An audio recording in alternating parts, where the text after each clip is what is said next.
નમસ્કાર, ગુજરાતના લોકપ્રિય શો સીધા સંવાદ સાથે હું આપની સાથે મહેન્દ્ર. અને આજે વાત એક એવા ત્રાસની જેણે એક આશાસ્પદ તબીબોને બલિદાન લઈ લીધો છે.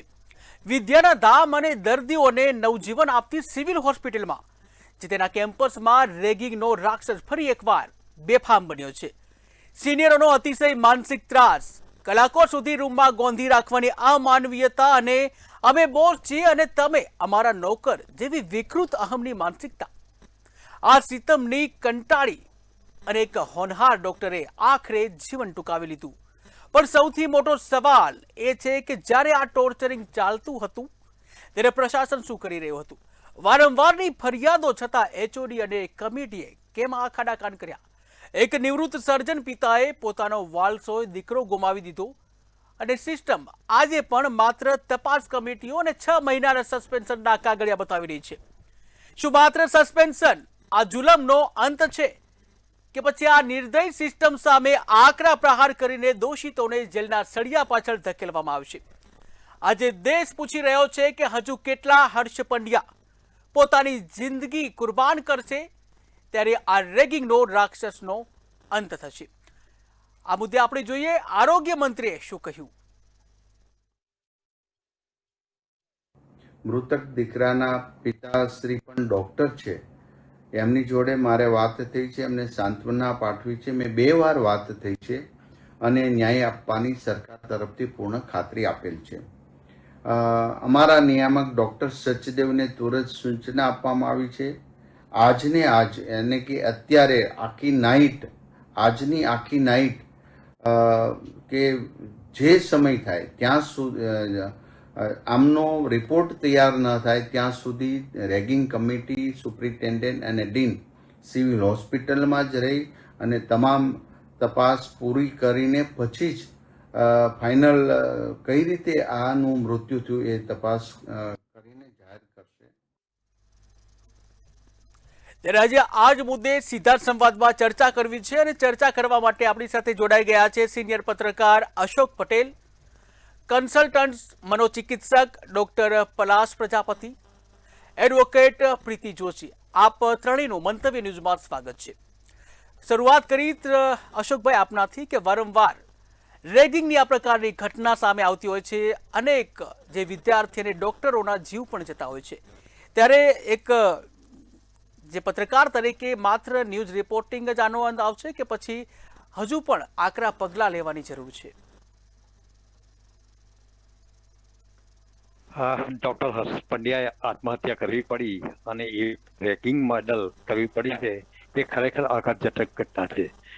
આ ઘટનાને આપણે 3 રીતે મૂલવવી પડે.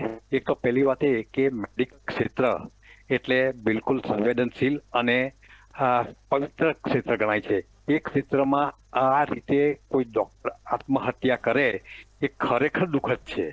બીજી વાત એ છે કે આ ઘટના પાછળ 4 રેસિડેન્ટ ડોક્ટરોને સસ્પેન્ડ કરવામાં આવ્યા છે. એમાંથી 3 મહિલા છે. મહિલાઓ તો આપણે એમ માનીએ છીએ કે મમતાની મૂર્તિ અમૃત ગણાય છે. એમ છતાં આટલી સંવેદના ન હોય એ તો કેમ ચલાવી લેવાય? ખરેખર મહિલાઓ તરીકે એમણે જે સૌજન્ય અને મમતા દેખાડવી જોઈએ એ સંવેદનશીલતા બિલકુલ આ ઘટનામાં જોવા મળી નથી. એવું નથી કે તમામ મહિલાઓ ડોક્ટરો અસંવેદનશીલ છે. એક ઘટના જ હમણાંની કહું છું કે ભાઈ અમદાવાદમાં એક ડેન્ટિસ્ટ મારી પરિચિત છે. એમણે હમણાં પરીક્ષા ચાલી રહી છે તે દરમિયાન એક જુનિયર ડોક્ટર અચાનક રજા પર ઉતરી ગયા અને તેને કારણે એનો બધો જ કાર્યભાર એના માથા પર આવી ગયો.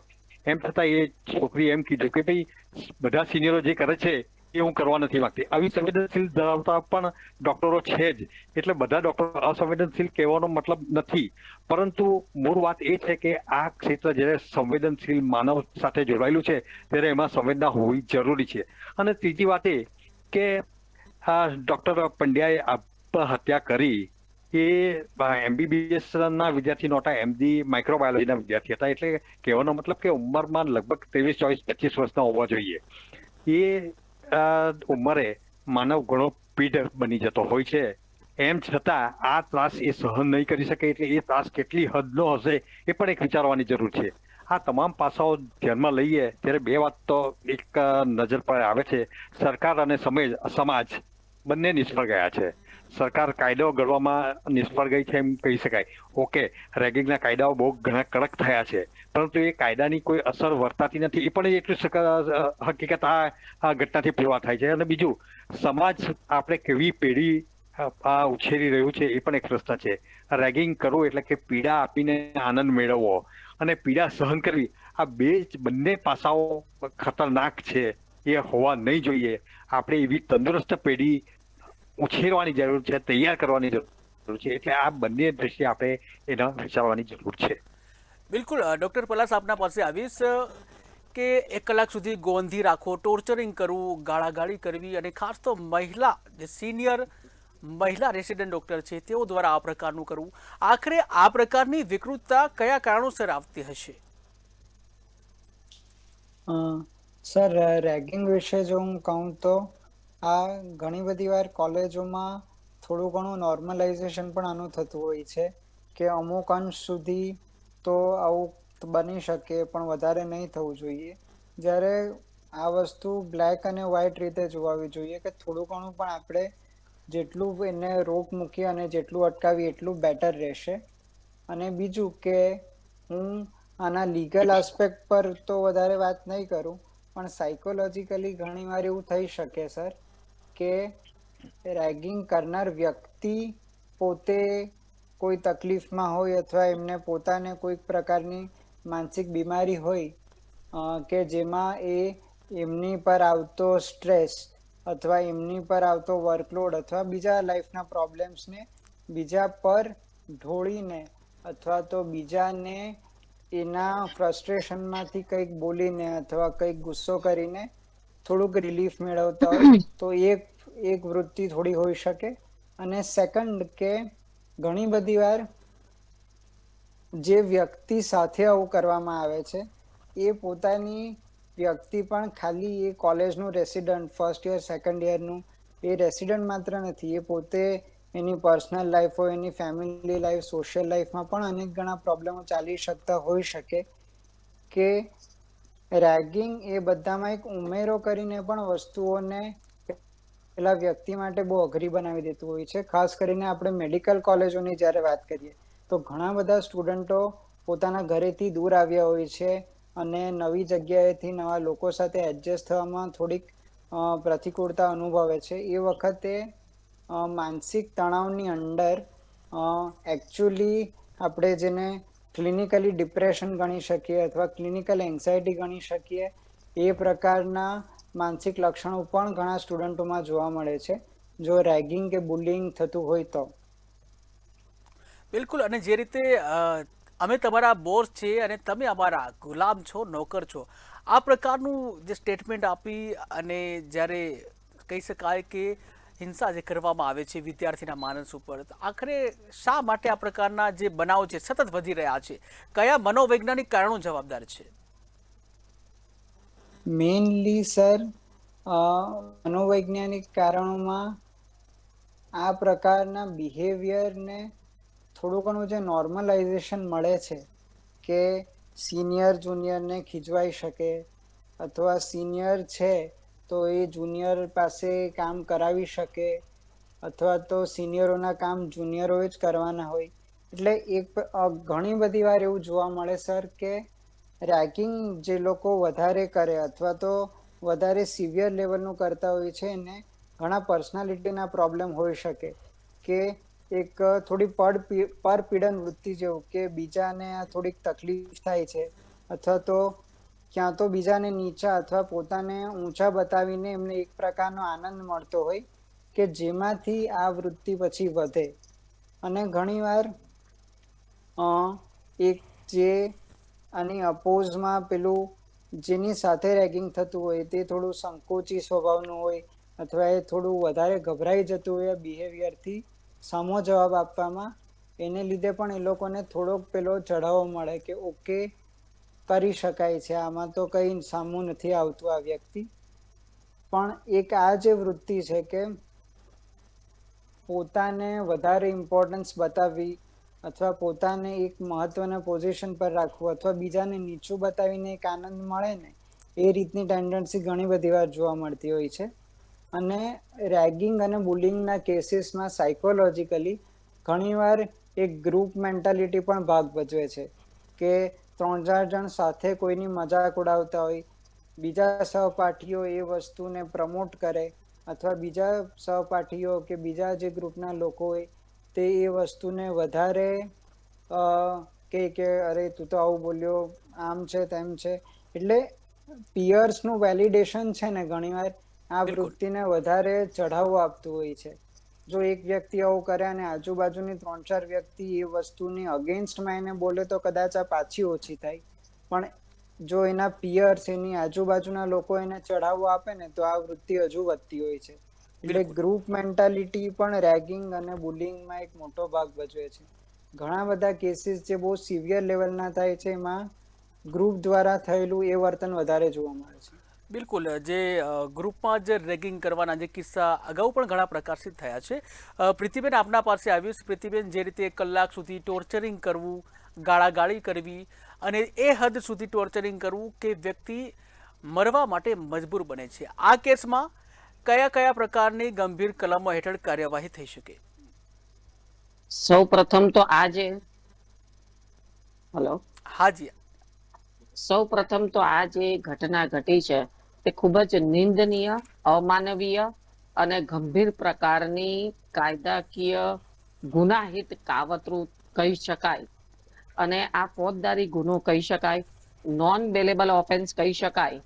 અને રેગિંગ અંતર્ગત જે રીતે સમૂહમાં આ જે માનસિક સમૂહમાંથી થઈને એક ગુનાહિત કાવતરું રચીને ભોગ બનનાર ડોક્ટરની સાથે જે અમાનવીય વર્તન કરવામાં આવ્યું છે તે ખરેખર કાયદાકીય રીતે પણ ગુનો કહી શકાય, આપઘાત કરવાનું દુષ્પ્રેરણ કહી શકાય. અને તેવા સંજોગોમાં કોર્ટ દ્વારા આ જે આપઘાતનું દુષ્પ્રેરણ કરવું તે સંદર્ભે જો ગુનો પુરવાર થાય તો 10 વર્ષની સજા થઈ શકે છે અને સાથે દંડ પણ થઈ શકે છે. અને એની સાથે જો ગુનાહિત મેળા પીપળાપણું ગુનો કરવામાં 1 થી વધારે વ્યક્તિઓનું જ્યારે અંદર ઇન્વોલ્વમેન્ટ હોય ત્યારે તેવા સંજોગોમાં પણ દરેકને આ ગુના બદલ જે મુખ્ય કલમ આધારિત સજા હોય એવી સજા આની અંદર પડી શકે છે. એટલે ખરેખર આ અમાનવીય છે, ગંભીર પ્રકારનો ગુનો કહી શકાય. અને ક્રિમિનલ લાયબિલિટી તો છે જ, પણ સાથે સાથે એન્ટી રેગિંગ એક્ટ અન્વયે પણ કાર્યવાહી અને સખત કલમ એની અંદર ઉમેરી શકાય છે. એટલે નોન બેલેબલ ઓફેન્સ છે, સેશન ટ્રાયબલ કેસ છે. એટલે આવા ગુનાઓ ખૂબ જ કડકાઈથી ચાલવા જોઈએ, ફાસ્ટ ટ્રેક ચાલવા જોઈએ. અને જેથી કરીને આ ભોગ બનનાર એના પરિવારને ઝડપી ન્યાય મળે તો એ રીતનું સ્પેશિયલ ઇન્વેસ્ટિગેશન ટીમ દ્વારા પણ આનું આગળ કાર્યવાહી થવી જોઈએ. બિલકુલ. અને પ્રીતિબેન, જે રીતે એન્ટી રેગિંગનો જે કાયદો છે એ હેઠળ જો કોર્ટમાં કેસ જાય તો પછી કેટલા સમય પછી ન્યાય મળે? અને જે આરોપીઓ છે ઘણીવાર છૂટી પણ જતા હોય છે, તો કયા કયા એવા લૂપહોલ છે જેનાથી આરોપીઓ છૂટતા હોય છે આવા કેસમાં? જે તે વખતે જો સંયોગિક પુરાવાઓ સમયસર જો કલેક્ટ નહીં કરવામાં આવે, દાખલા તરીકે જો આપઘાત સુસાઇડ નોટ મળી હોય તો એ સંદર્ભે તથા એના વોટ્સએપ પર વોટ્સએપ ચેટ છે, કોઈ ફોટોગ્રાફ છે કે મેલ છે કા અન્ય કંઈ પણ લખાણ હોય તો એ તમામ લખાણ કલેક્ટ કરીને FSL માં મોકલવું જોઈએ. સમય મર્યાદામાં આ બધી વસ્તુઓ તાત્કાલિક થવી જોઈએ કે જેથી આવા કોઈ પણ સંયોગિક પુરાવાઓ કે પ્રત્યક્ષ પરોક્ષ પુરાવાઓનો આરોપીઓને સીધો ફાયદો ન થાય કે એવા પુરાવામાં છેડછાડ ન થાય. તો એવી તાકીદનું ધ્યાન રાખીને FSL માં તાત્કાલિક આ બધા લગતા પુરાવાઓ મોકલી આપવા જોઈએ કે જેથી કરીને આરોપીઓ વિરુદ્ધ સખત અને ઝડપી કાર્યવાહી થઈ શકે અને મૂળ આરોપીઓ એની અંદર એના સંયોગિક પુરાવાને દ્વારે કસૂરવાર ઠેરવી શકાય. તો એ માટે પણ તાત્કાલિક ચાર્જશીટ કરવી જોઈએ, આ સંયોગિક પુરાવો FSL માં મોકલી આપવા જોઈએ. અને સ્પેશિયલ જ્યારે એવું લાગે કે ધારો કે આરોપીઓ ખૂબ જ વગવાળા હોય, પછી એ પૈસાની વગવાળા હોય કે રાજકીય વગવાળા હોય, ત્યારે તેવા સંજોગોમાં જો જરીક પણ ડાઉટ જાય તો સ્પેશિયલ ઇન્વેસ્ટિગેશન ટીમ અથવા તો CBI ને તપાસ કરવા માટે પણ રજૂઆત કરી શકાય કે જેથી કરીને આરોપીઓ એવી કોઈ પણ વગનો ઉપયોગ ના કરી શકે કે પુરાવાઓને છેડછાડ ના કરી શકે. તો એ રીતે પણ એની અંદર કાર્યવાહી થઈ શકે છે. બિલકુલ. અશોકભાઈ, આપના પાસે આવીશ કે જેવી રીતે પ્રીતિબેને જે કીધું કે દુષ્પ્રેરણ સહિતની પણ ગંભીર કલમો હેઠળ કાર્યવાહી થઈ શકે, પરંતુ આવા કેસમાં આપણે સામાન્ય રીતે જોતા હોઈએ છીએ, અહીં પણ એવું થયું છે 6 મહિના માટે સસ્પેન્ડ કરવામાં આવ્યા છે, શિક્ષણથી તેઓને દૂર રાખવામાં આવ્યા છે. શું આટલું પૂરતું છે? આપણે જોઈએ તો સામાન્ય રેગિંગ માટે તો 1 થી 3 વર્ષ સુધીની સજા છે. પછી એનાથી થોડો ગંભીર એટલે માનસિક અને શારીરિક ત્રાસની જો વાત હોય તો 7 વર્ષ સુધીની સજા હોય છે. અને જો આત્મહત્યા સાથે જોડાયેલી હોય તો એ 10 વર્ષનો ગુનો બને છે. આ સામાન્ય સજા કહી શકાય.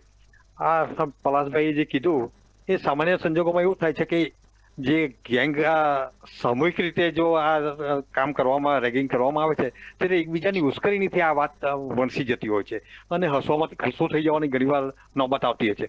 પરંતુ જો કાયદામાં એને બહુ ગંભીરપણે દાખલારૂપ સજા ફટકારવાની જો જોગવાઈ કરવામાં આવે તો હું માનું છું કે આ રેગિંગ અટકાવી શકાય. હવે તમે જુઓ તો આ કેસમાં વર્બલ એબ્યુઝનો એક મેઇન લાગેલો છે અને એ બધામાં 6 મહિનાની સસ્પેન્ડ કરી દેવામાં આવ્યા છે. એટલે 6 મહિના પછી એ કોલેજ જોઈન કરી શકશે.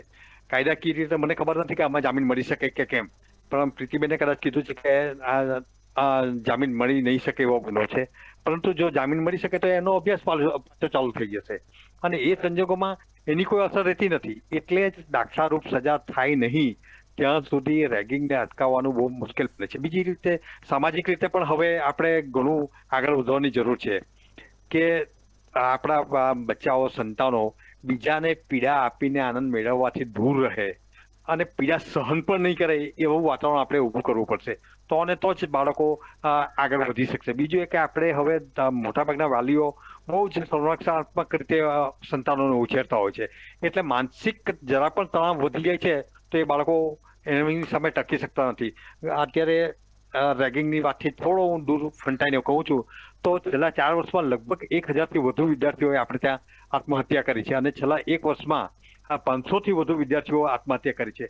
એટલે કહેવાનો મતલબ એ કે થોડી ઘણી બીજી વાતાવરણ અને બીજી માનસિક તણાવ પેદા કરી શકે એવી ઘટનાઓ પણ સહન નથી થતી એ અંગે પણ ધ્યાન આપવાની જરૂર છે. હા, સરકારે હવે માનસિક સ્વાસ્થ્ય માટે હેલ્પલાઇન ને એ બધું શરૂ કર્યું છે, પણ મેડિકલ કોલેજમાં જ્યારે કોર્સ પણ આખો તણાવપૂર્ણ હોય છે, ટેન્શન આપનારો હોય છે અને તેમાં આ રીતે જો કાર્યવાહી થતી હોય, રેગિંગ થતા હોય ત્યારે સતત માનસિક સ્વાસ્થ્ય માટે સલાહ સૂચન મળી રહે અને દરરોજ એનો મૂલ્યાંકન થાય એવી સુવિધા કરવાની વધુ જરૂર છે, જેથી આવા કોઈ ભાવિ ટેલેન્ટેડ તબીબ આત્મહત્યા ન કરી લે. બિલકુલ હર્ષુભાઈ, પરંતુ એવા પણ આક્ષેપો થયા છે કે વારંવાર રજૂઆત પણ કરવામાં આવી છે. એન્ટી રેગિંગ કમિટી હોય છે દરેક કોલેજમાં, અહીં પણ રજૂઆતો પણ કરવામાં આવી હતી, પરંતુ આમ છતાં આ ખાડા કાન કરવામાં આવે. શું કોઈ વહીવટી કે રાજકીય દબાણ હોઈ શકે આના પાછળ? નહીં, જનરલી સ્ટાર્ટિંગમાં મને એવું લાગે છે કે બહુ ટેક ગ્રાન્ટેડ ઇઝી લે છે, કારણ કે આપણે ઘણી વખત જોઈએ છે કે સામાન્ય છેડછાડ કે એવી ઘટનાઓ થતી હોય છે, એકબીજાને ચીકવવાની હોય છે, ગાળાગાળી કરતા હોય છે, કંઈ થોડી ઘણી ટપલી ડાઉન જેવો થઈ જતો હોય એવી ઘટનાઓ છે માનીને આ વહીવટી અધિકારીઓ કામ કરતા હોય છે. પરંતુ એ જ મિનિટે એ જ પહેલી ફરિયાદે જો કંઈક પગલાં લેવામાં આવ્યા હોત તો હર્ષ જેવા ઘણાના જાન બચી શકે એમ છે. એટલે વહીવટી તંત્રે પણ હવે આ રેગિંગના મુદ્દે ગંભીર થવાની જરૂર છે અને ઝીરો ટોલરન્સ જે નીતિ અપનાવવાની જે વાત થઈ છે એ નીતિ ખરેખર અમલમાં મુકાવી જોઈએ. તો અને તો જ આવા ભાવિ ડોક્ટરો જ નહીં, બીજા વિદ્યાર્થીઓ પણ બચી શકે એમ છે. બિલકુલ, ઝીરો ટોલરન્સની નીતિ અપનાવવી જ પડશે, તો જ આપણે હર સેવા જે હોનહાર જે ડૉક્ટરો છે તેઓને આપણે બચાવી શકીએ. ડૉક્ટર પલાશ, આપના પાસે આવીશ કે જે રીતે મજબૂત મનોબળ ધરાવતા વિદ્યાર્થી પણ ક્યારેક આત્મહત્યા કરતા હોય છે. આપણે જોઈએ છે કે દરેક સંસ્થામાં એન્ટી રેગિંગ કમિટી હોય છે, પરંતુ આમ છતાં પણ આ પ્રકારના બનાવો બનતા હોય છે. તો એવા કેવા પ્રકારનું આયોજન કરવું જોઈએ કે જેથી એન્ટી રેગિંગ કમિટી પણ વધારે સક્રિય હોય અને આ પ્રકારના જે બનાવો છે એ ન બને? કેવા પ્રકારનું વાતાવરણ હોવું જોઈએ? આમાં 2 વસ્તુ મહત્વની હોય છે સર. સૌથી પહેલું જે રીતે તમે કીધું કે મજબૂત મનોબળના સ્ટુડન્ટ્સ પણ ઘણીવાર આ પગલું લેતા હોય છે, તો આપણે એ સમજવાની જરૂર છે કે મજબૂત મનોબળના વ્યક્તિને આવા વિચારો નહીં આવે સુસાઇડના, એ સત્ય નથી. કોઈ પણ વ્યક્તિના લાઈફનો સ્ટ્રેસ અમુક પોઈન્ટથી ઉપર જાય ત્યારે આ પ્રકારના વિચારો આવવા એ સાહજિક હોય છે અને એને આપણે એ રીતે મૂલ્યાંકન કરવું પડે. કારણ કે જે રીતે મેં આગળ કીધું કે એમની લાઈફમાં એમની મેડિકલ કોલેજ સિવાય પર્સનલ, સોશિયલ, ફેમિલી, બીજા બધા આસ્પેક્ટમાં પણ કોઈક ને કોઈક કદાચ પ્રોબ્લેમ ચાલતા હોય અને એમાં કશાકનો મેડિકલનો કે રેગિંગનો સ્ટ્રેસનો ઉમેરો થવાથી આવા વિચારો આવી શકે. એટલે એ વસ્તુ આપણે સમજવી પડે. બીજું હું અહીંયા એક વસ્તુ હાઇલાઇટ કરવા માંગીશ કે એન્ટી રેગિંગ કમિટી હોવી અને એમને રેગિંગ કરતા અટકાવવા એ આખી સમસ્યાના નિવારણનો એક ભાગ માત્ર છે. સાથે સાથે જે પણ વ્યક્તિને રેગિંગનો વિક્ટિમ બને છે અથવા તો જે વ્યક્તિ સ્ટ્રેસ નથી ઝીલી શકતું અથવા તો સિમ્પલી કે નવા શહેરમાં નવી જગ્યાએ થોડુંક એડજસ્ટ કરવામાં તકલીફ થાય છે, એમને સાયકોલોજીકલ સપોર્ટ આપવો અત્યંત મહત્વનું બની જાય છે. કારણ કે એમને આ માનસિક પરિસ્થિતિમાં અથવા તો જ્યારે આ એકદમ નેગેટિવ વિચારો આવતા હોય અથવા મૂડ લો રહેતો હોય એ વખતે એમાંથી બહાર આવવા માટે સાયકોલોજીકલ સપોર્ટ આપવો અત્યંત અગત્યનું છે. પેરેલલી એન્ટી રેગિંગનું કામ ડેફિનેટલી થવું જોઈએ. જેવી રીતે અશોક સર કહેતા હતા ઝીરો ટોલરન્સ પોલિસી, તો એ બહુ જ અગત્યની છે. પણ એની સાથે સાથે જો જે સ્ટુડન્ટો એડજસ્ટ નથી થઈ શકતા અથવા તો કોઈ પણ કારણસર તણાવમાં રહે છે, એમને આપણે સાયકોલોજીકલ સપોર્ટ આપશું તો એમાંથી બહાર લાવવામાં વધારે સફળ થઈ શકશું. બિલકુલ પ્રતિબેન, આપણા પાસે આવીશ કે જેવી રીતે વારંવાર HODને પણ રજૂઆત કરવામાં આવી, એન્ટી રેગિંગ કમિટી હોય છે તેને પણ રજૂઆત કરવામાં આવતી હોય છે. જ્યારે આ પ્રકારની રજૂઆતો કરવામાં આવતી હોય છતાં પણ સાંભળતા ન હોય, ત્યારે આ કિસ્સામાં HOD અને જે એન્ટી રેગિંગ કમિટીના જે સભ્યો હોય એના વિરુદ્ધ કેવા પ્રકારની કાર્યવાહી થઈ શકે? જો એન્ટી રેગિંગ કમિટીને આના અંગેની રજૂઆત કરવામાં આવી હોય તો એ રજૂઆત ક્યારે થઈ છે, કોના દ્વારા થઈ છે, અને એ રજૂઆતનું સમય દરમિયાન એની વાતને કેમ આગળ નહીં લાવવામાં આવી, તો એ વાતની પણ તપાસ થવી જોઈએ, ઉચ્ચ સ્તરીય તપાસ થવી જોઈએ. કારણ કે ઘણીવાર એવું પણ હોય કે જેના દ્વારા રેગિંગ થયું હોય અને એના કોઈ જે અધિકારી, ઉચ્ચ અધિકારીઓને વાત કાને ગઈ હોય કાં તો ફરિયાદ થઈ હોય, ત્યારે તેવા સંજોગોમાં એ ઉપરી અધિકારી કે કોઈ પણ આ બાબતને લાઇટલી લઈને કે ભાઈ ના આ તો ઠીક છે, કાં તો એને બહુ અધરવે ખૂબ જ લાઇટલી લઈને એને ત્યાંથી એની ફરિયાદને ગંભીરતાથી નહીં સ્વીકારે, તો ત્યારે તેવા સંજોગોમાં પણ જે અધિકારીએ આવી એન્ટી રેગિંગ અન્વયેની ફરિયાદને નહીં ધ્યાને લીધી હોય તો તેની વિરુદ્ધ પણ અપ્રત્યક્ષપણે ગુનામાં એનું સામેલપણું પુરવાર થાય છે. કે જ્યારે આવી ગંભીર બાબત છે અને એની ફરિયાદ પણ એમને આપવામાં આવી પછી પણ નથી લેવાય, તો તેવા સંજોગોમાં અપ્રત્યક્ષપણું પણ એ ગુનામાં સામેલગીરી ગણી શકાય.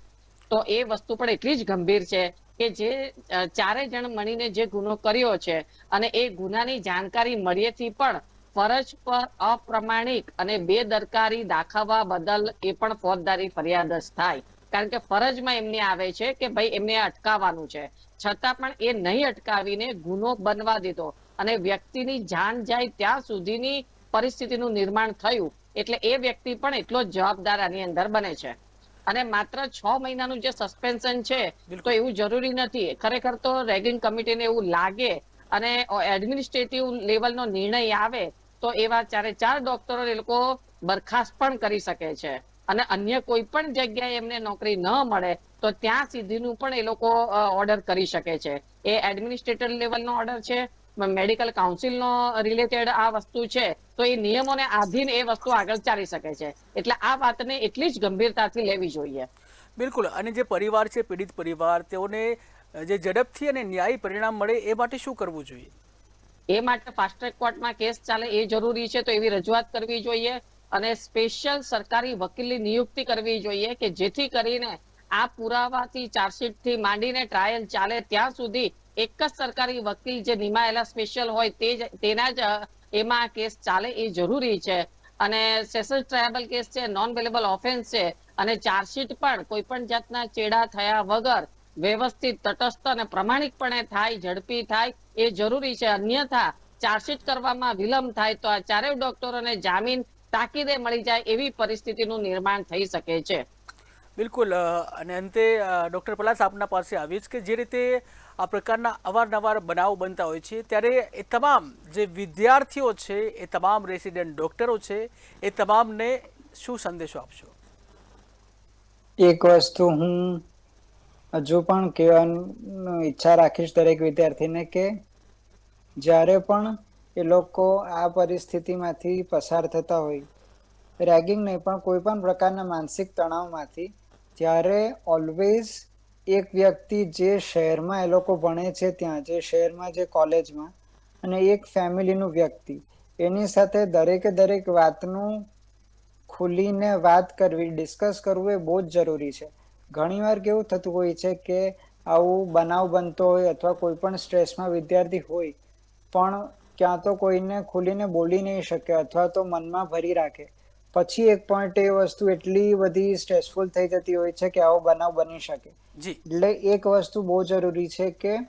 ઓલવેઝ કોઈ પણ આવો બનાવ બને અથવા બીજો પણ તણાવ હોય, જી ક્યાં તો એ શહેરની બહારની કોલેજમાં હોય તો પણ એ શહેરમાં કોઈને ઇન પર્સન અને બિલકુલ. ઘરની કોઈ એક વ્યક્તિને દરેક વસ્તુની જાણ કરવી બિલકુલ. અને ઇનફ સપોર્ટ લેવો એ બહુ જ જી જરૂરી છે. જી બિલકુલ. સમયનો ભાવ છે. અશોકભાઈ, ડોક્ટર પલાસ અને પ્રીતિબેન, આપ અમારી સાથે જોડાયા. આપ ત્રણેયનો આભાર. તો દર્શક મિત્રો, ડોક્ટર હર્ષ પંડ્યાનો આપઘાત એ માત્ર એક અંગત કરુણાંતિકા નથી, પણ આપણી શિક્ષણ અને તબીબી પ્રણાલીની ગંભીર નિષ્ફળતા છે. વિદ્યાના ધામમાં બોર્સ અને સ્લેવ જેવી વિકૃત માનસિકતા અને સંવેદનશીલતાની જે કહી શકાય કે સંવેદનહીનતા જે છે એને કોઈ સ્થાન ન જ હોઈ શકે. માત્ર સસ્પેન્શન કે પછી શોકોજ નોટિસથી સંતોષ ન માનતા તમામ દોષિતો સામે કડકમાં કડક ફોજદારી કાર્યવાહી થવી જોઈએ, અને જેથી ભવિષ્યમાં કોઈ મા બાપ પોતાના વાલસોયા દીકરાને ગુમાવે નહીં અને ન્યાય સુનિશ્ચિત થાય. સીધા સંવાદમાં આજે બસ આટલું જ. નવા ટોપિક સાથે ફરી મળીશું. મને રજા આપશો. નમસ્કાર.